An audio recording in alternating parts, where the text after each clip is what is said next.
In high competition road cycling, as in any professional sport, teams seek to get the best riders for the lowest possible price. Throughout history, some of these signings have been so profitable that we wouldn't have been able to understand the cycling scene at the time without them. Do you want to know about them?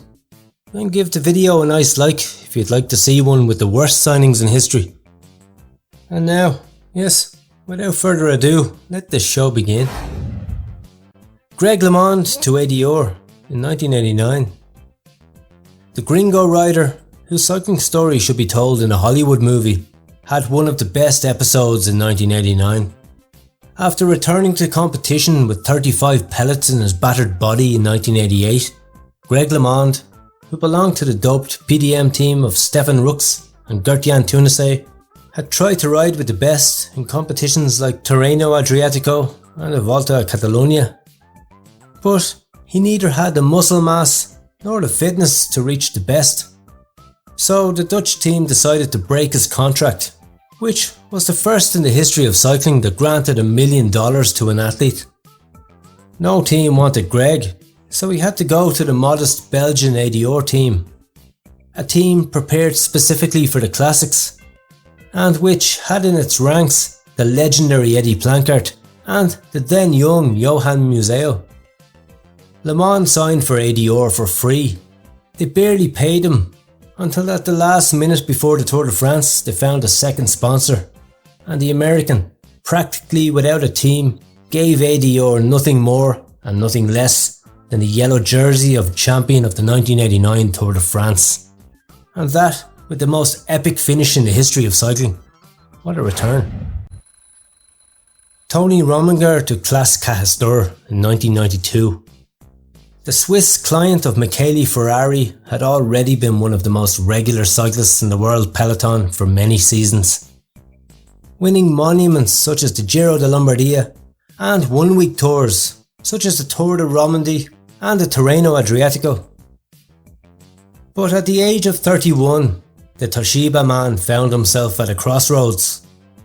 His team was disappearing, and he was already at an age that put him closer then to retirement than success.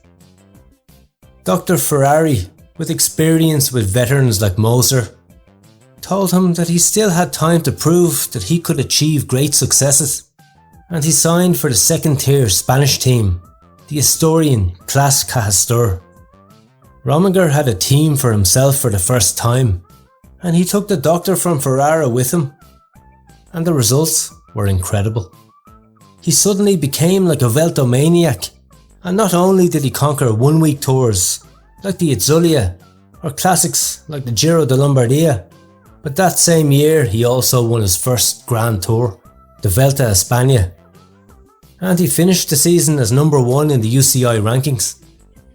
Tony also became an idol in Asturias in the north of Spain, and the local fans preferred him to Indurain, and he won yet another Vuelta a España in 1993, with the whole crowd cheering him on and applauding him, and finishing second behind the Spaniard in the Tour de France.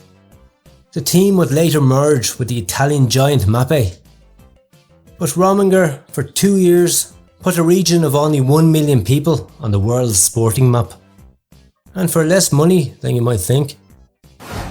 Mario Cipollini to Acqua Sapone in 2002. Without a doubt, Il Re Leone was a star of the 90s.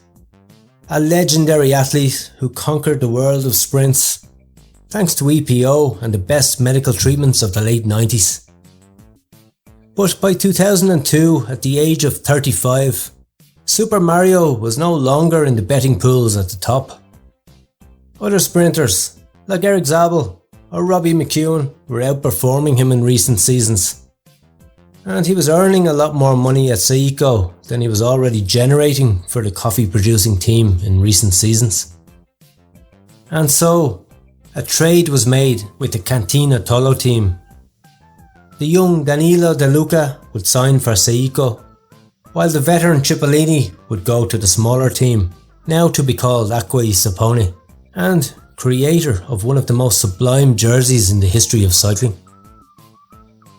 Thanks to the epic treatments of Dr. Efumiana Fuentes, Cipollini doped for 200 days to achieve his best campaign of his career, and at a tender young age as well. 6 stages in the Giro d'Italia, 3 in the Vuelta a España, Ghent-Wevelgem, and most especially Milan-San Remo and the World Road Cycling Championships. This resulted in a massive publicity for the team, and that gave him a spectacular profitability, even getting a new sponsor and being invited to the Tour de France despite being a second category team. A more than profitable signing, you might say. Alberto Contador to Discovery Channel in 2007. The currently well-known TV commentator and vegetarian Spanish cyclist was already from the beginning of his career in the Liberty Seguros team one of the most promising athletes of his generation. But in 2006, the Operation Puerto took away Manolo Saiz's team and his license to be part of the World Tour. Even Alberto Contador himself was expelled from the 2006 Tour de France, and Efumiana Fuentes had to rush to exonerate him publicly, despite having doped many active base cyclists since 1991. According to UFE, Contador was not one of them, and it was exactly at this point that Alberto Contador became the contra-troll that we know today. The cyclist was given his freedom, and he could sign for free for any team that he wanted. And he chose the cleanest structure of all time, Johan Bruyneel's Discovery Channel. He chose well, since in the same Tour de France in which Chicken Rasmussen was expelled for anomalies in his biological passport, Contra-Troll took the yellow winner's jersey in Paris at the age of 24. While teammates Levi Leipheimer stood on the podium with him, and Jaroslav Popovic finished in the top 10. In 4 years with Bruyneel, Contador won 4 Grand Tours, one of them in a fierce battle with Lance Armstrong. And he lost another for doping after eating contaminated steaks. There have been few more profitable signings in the history of cycling. Lance Armstrong to US Postal in 1998. Lance was coming off a totally blank year. Cofidis, a newly generated French team from Lille, signed several Motorola gringos, such as Bobby Ulick, Kevin Livingston, and low-cost Lance himself. But just then, the former world champion was recovering from his tough illness. And despite attending training camps, he did not participate in any competition all year. Armstrong had signed for 2 seasons with the French, but they tore up his contract, presumably due to some clause about his recovery. La Lanza called many teams, but only one at the highest level was interested in him. The also American US Postal, with whom he reached a strange economic agreement. Armstrong was on close to $1 million a year at Motorola, but that price was far from what Tom Wiesel could offer him, so he signed for a contract in which he would earn much less. But for every UCI point that he earned, Armstrong would pocket $1,000.